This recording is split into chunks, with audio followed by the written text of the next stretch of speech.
I can remember when this discourse began.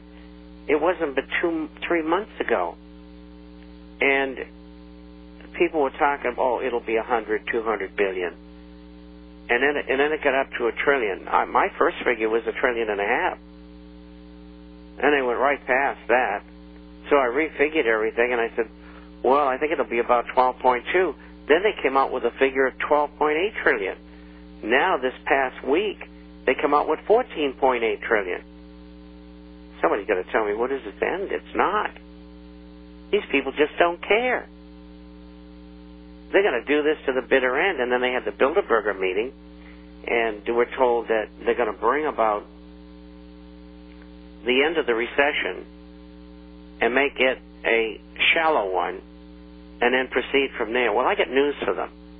They can't just turn this thing around and make a short-term recession out of it. Impossible. Absolutely impossible. And so I don't know what they're smoking over there in Greece at this Bilderberger meeting, but smoke and mirrors can't work all the time. And smoke and mirrors are just what they are, smoke and mirrors. They're in deep trouble. This is not going to go away. Bob, let me get into some of these here. Isn't there some funds? Aren't there some funds in that 14.8 trillion that they're not even admitting to? So it's probably even a lot greater than the 14.8 trillion. It could be like they lie so much that. Yeah, like these currency exchanges or swaps or whatever they're called. The swaps are just like the same as putting on price controls, because you got to pay the money back. It's just that you're not laying out dollars now. Like, let's take Brazil. They say, hey, Brazil, we want $1 billion a year in dollars worth of your reals. Will you swap with us? And Brazil says, that's fine. So they get a credit, and so they don't have to put up dollars. They have to put up a future commitment of dollars to pay back that loan in reals. In the meantime, they're hoping they can export enough stuff to Brazil to offset the loan. That's what's going on, and it isn't going to happen. Just more delay. How many trillions of dollars does that count for? Well, how about the interest? Yeah. On the swap, and the deeper they go into this thing, the worse they make it. I get a question. I realize the price of gold is a reflection of the health of the economy, but what advantage do the illuminists gain by selling gold and suppressing the price if eventually it will inflate? And in the long term, they have no advantage. In the short term, they can make people think that everything's okay. And we've been just discussing that. And it's not going to be okay in the long run. So you don't look at the short-term gyrations in gold and silver because of the manipulation. You buy and you hold. Because you're in a bull market, and sooner or later, they're going to break out. And most people are ahead, they're not behind. Next question. The first one was from Gary. This is from Merlin. I hope you have time to answer this with Melody. Why are some currencies priced as how many you get for $1 and some as how many dollars for the currency? That's a good question. I don't know why they do that.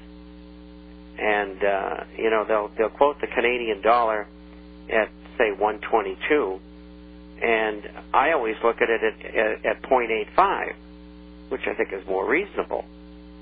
I mean, it's 0.85 of a U.S. dollar. And they do the same thing with other currencies, and I don't really know the thinking behind it.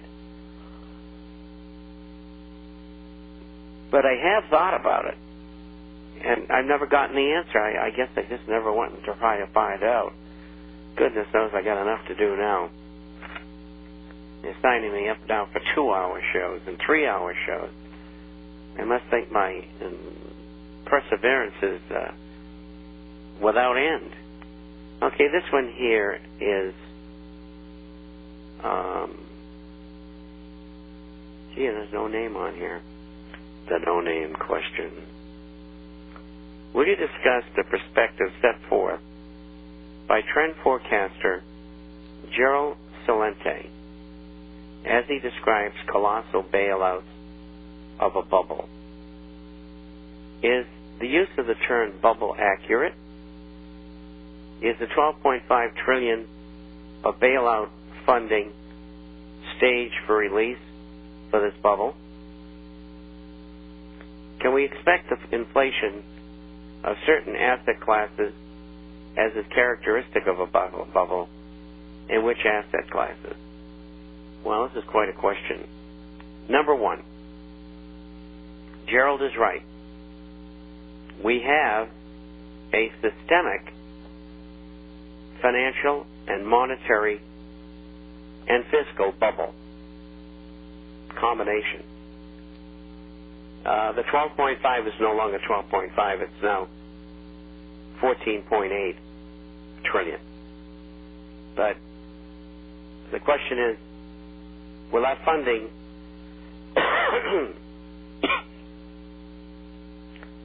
stage for release be for this bubble? And the answer is, in part, yes. It's also to keep the financial institutions from going bankrupt. Will certain asset classes do okay and others no, not okay?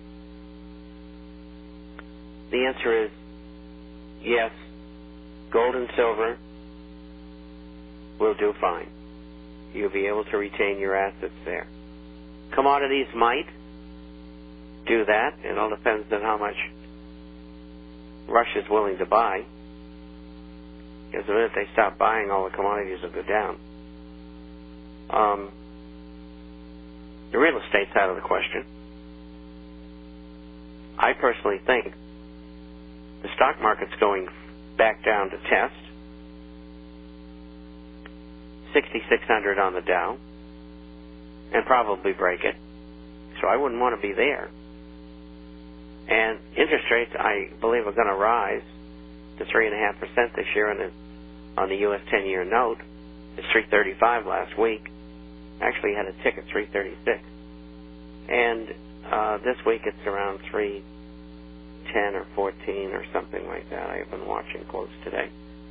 And so if interest rates are going to yield on the 10, 3.5%, if I'm right, then bonds will go down. So I wouldn't want to be in bonds. But if you want to be short all those things, with the exception of gold and silver, but shorting is just for a small segment of investors. Most of them can't handle. We get a 322 on the 10-year right now. It's 314 this morning. That means bonds sold down heavily today as the market sold up. What is it today? 322. I'm watching it right now on the tape. So there's no place to hide. Every answer that I answer people, the only place to go is gold and silver. And if you find a better way, please let me know, because I don't know any other way except shorting. And again, most people aren't cut out for it. We got a note here from Mariana and Tony. Questions for Melody. Show. Number one hears so much about martial law being called in the United States. If the elitists do call martial law, how will gold and silver help the individual? There's always black markets going on. There will always be people who will be willing to exchange a pre-1964 quarter for a bottle of water or a gallon of gas or whatever. And so there will be bartering. And that's why you have gold and silver coins. And so it's good that you have them. It's also good that you put away dehydrated and freeze-dried foods and a water filter and have a method of defending your family Maybe when martial law comes, there might be rioting. Maybe people won't have enough food. Maybe they'll be very mad at their government. Maybe law enforcement will shoot at the people. And maybe there won't be any more law enforcement after that. Maybe the